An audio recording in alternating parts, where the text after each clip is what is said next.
Remember when Newcastle United were barely grasping for breath in the dark depths of the Premier League's relegation zone? It seemed like the Championship was their inevitable next stop. We're 17th, hanging on for dear life. But in little over a year and a half, things have flipped so dramatically. Now, the Magpies are not just flying high, they are soaring into the stratosphere of European football. Some may say that the Saudi-backed investment is the reason why. But in this video, we'll delve into the calculated signings, tactical brilliance and unique style of play implemented by manager Eddie Howe, shedding light on how he has transformed Newcastle United.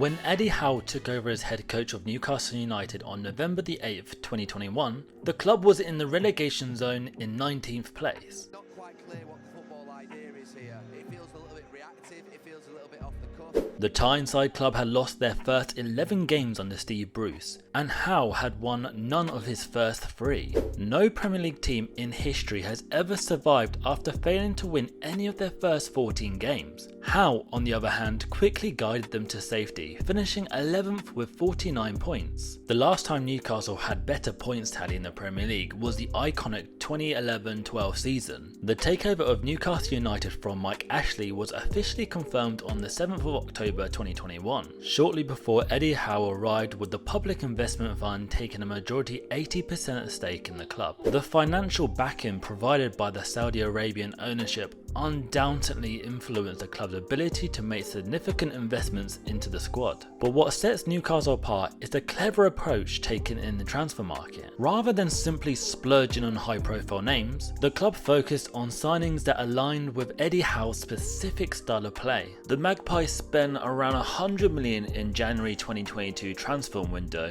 One of those signings was Dan Burn, a versatile defender who not only added a much needed quality to the defensive line, but also seemingly integrated into Howe's tactical setup. Burn's ability to tuck into the back three from left back during possession allows Newcastle build-up play to be more fluid. Newcastle then paid the £25 million release clause for Chris Wood. His true market value at the time was of course far less. However, a replacement striker was needed for the injured Callum Wilson. Newcastle also signed Kieran Trippier, who was another marquee signing from Atletico Madrid. Trippier brought leadership and experience to the squad. His high work rate and exceptional crossing abilities from the right flank added a new dimension to Newcastle's attacking prowess. Trippier's overlapping runs and precise deliveries contributed significantly to the team's goal-scoring threat. Lastly, the acquisition of Bruno Guimaraes from Lyon on a 4.5-year contract for a reported fee of up to £40 million.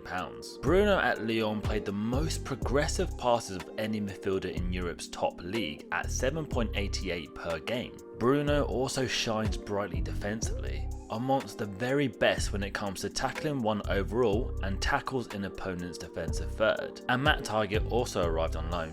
However, this isn't the main reason why Eddie Howe's team has catapulted up the league. QPR, for example, signed 17 players to try and stay in the Premier League a decade ago and were relegated. Nottingham Forest also signed over 20 players for just under £200 million and stayed up by the skin of their teeth this season. These signings were not only about adding individual talent, but were carefully selected to suit the tactics and system implemented by Eddie Howe.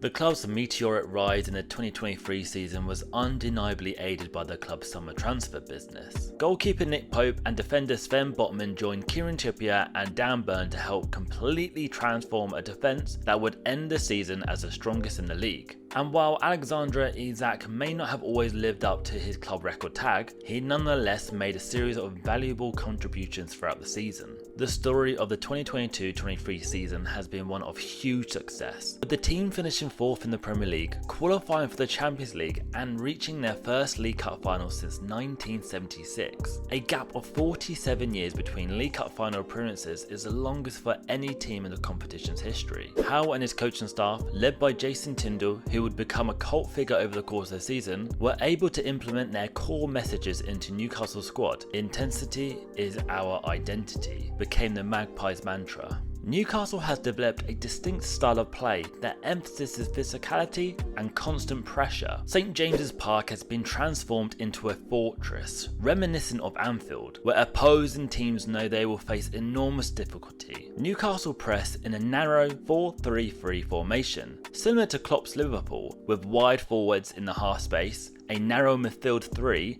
and a high defensive line. The team's work rate, mobility and tenacity allow them to constantly pressure and disrupt the opposition's build-up play. Unlike Liverpool, Newcastle don't employ the same inverted wide player press, but relies on their collective physicality and aggressive intent. The wide players often defend two players simultaneously, which can be exploited with well-placed passes. However, Newcastle compensate for this vulnerability with their exceptional bravery and aggression in the press. The team's physical specimens such as Almiron, Joelinton, Wilson, Isaac, Saint Maximin, Longstaff, Wilcock and Gomes combine their physical attributes with tireless work rates and intelligent positioning, creating a relentless defensive unit. Newcastle's success is not limited to just their pressing game. They have also excelled in settled play, dispelling the notion that they struggled against low blocks. Eddie Howe's team uses a 3-2-5 formation, similar to Pep Guardiola's Manchester City and Mikel Arteta's Arsenal.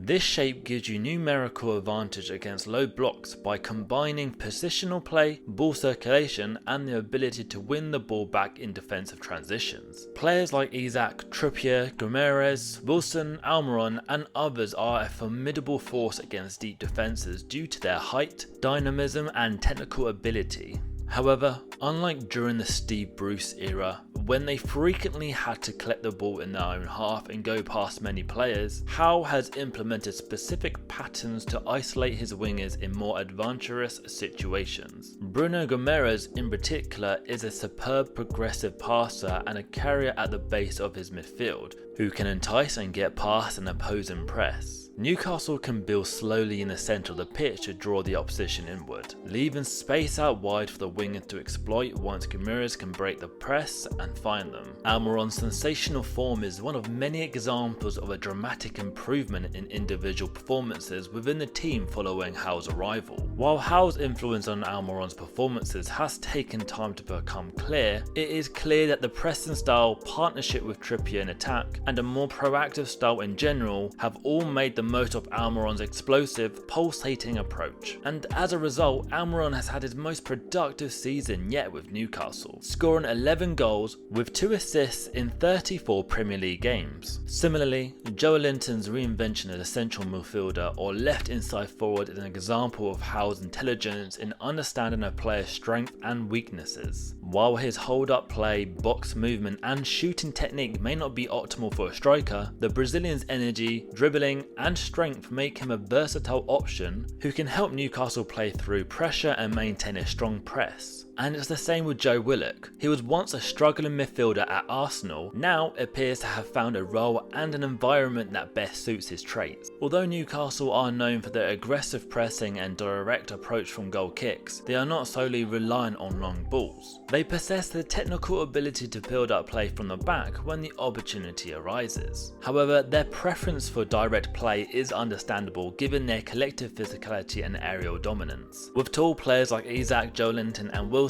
as targets, Newcastle often win the first and second balls, creating immediate threats in transition.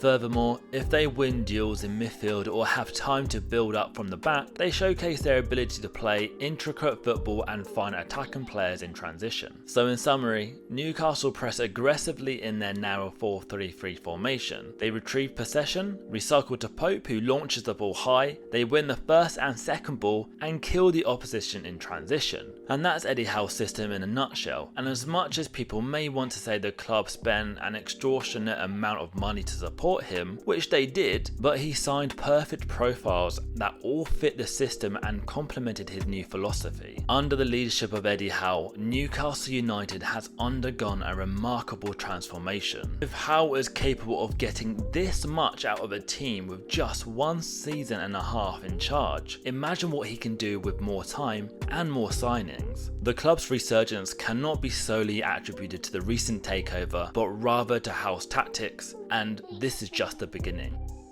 Thank you so much for watching, and if you enjoyed this video, please don't forget to give it a thumbs up and subscribe to our channel. We'll see you next time.